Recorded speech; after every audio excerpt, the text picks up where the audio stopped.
मेरे सभी अमृतंश बहनों, भाइयों, मेरे प्रिय लाडले बच्चों और बुजुर्गों, मैं एक छोटा सा दृष्टांत आपके सामने महाभारत का रख रहा हूँ। वसुदेव भगवान कृष्ण अपने शयन कक्ष में लेटे हुए थे और इस बीच में अर्जुन आता है।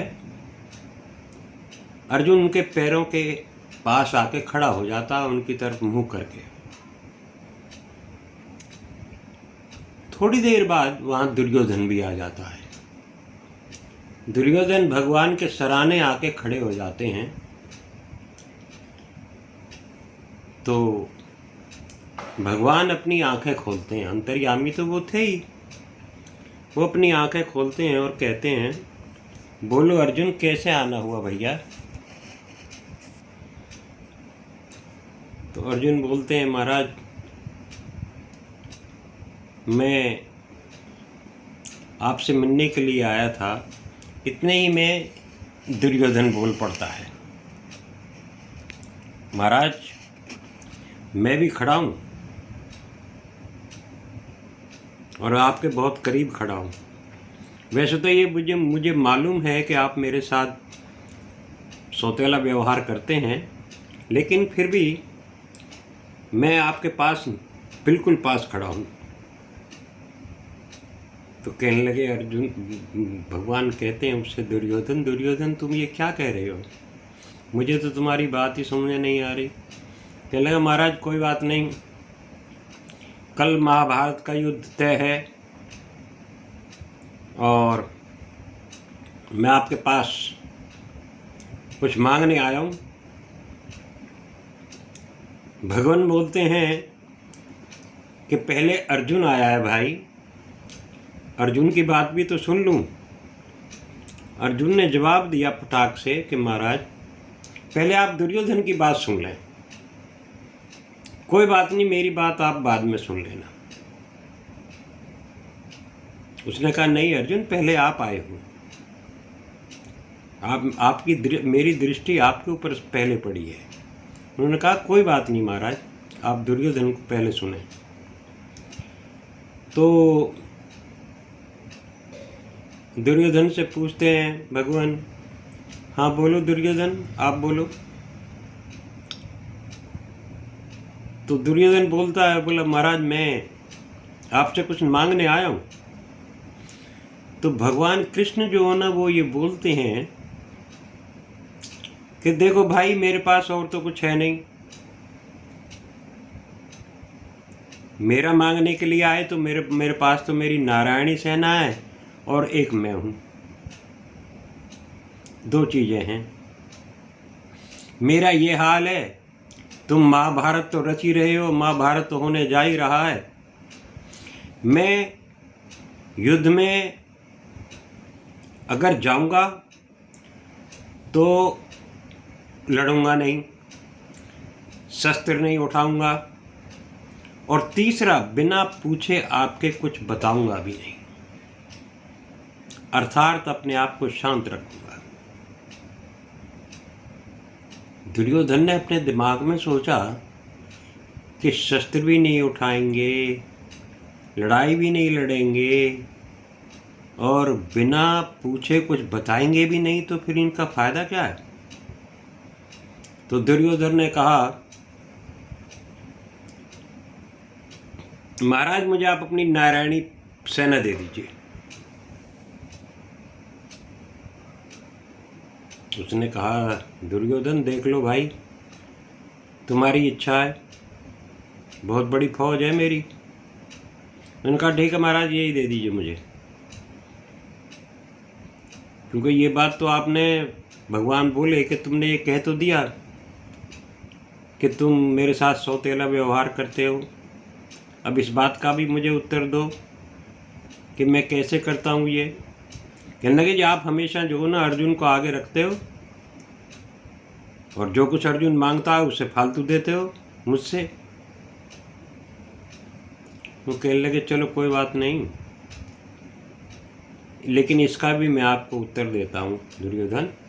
पहले अर्जुन से पूछ लूँ कि अर्जुन को क्या चाहिए। आपने तो नारायणी सेना मांग ली। अर्जुन आप बोलो भाई। अर्जुन बोलता है तो फिर महाराज आप एक काम करिए, आप मेरे साथ चलिए, मुझे कुछ भी मत बताना, मत आप शस्त्र उठाना, कुछ नहीं करना आपने।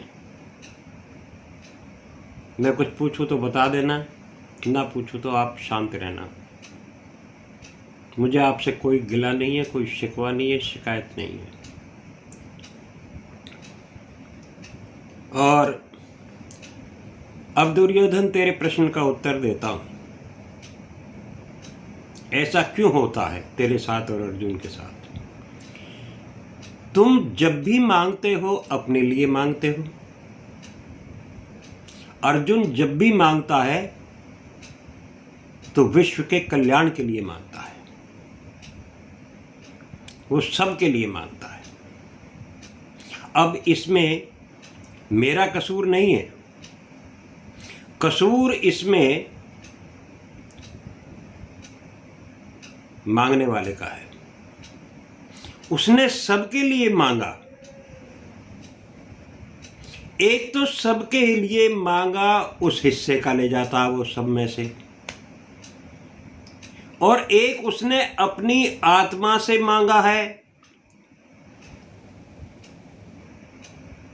अपने लिए भी मांगा उसमें। दूसरा भाग वो इसलिए ले जाता है फालतू, इसलिए वो 2 बार ले जाता है। ये मैं नहीं देता, ये उस मालिक का कर्म है देना। जो ऊपर वाला है, जो मेरा भी बाप है, वही करता है ये फैसले। तेरी मेरे कहने से ये फैसले नहीं होते। इसीलिए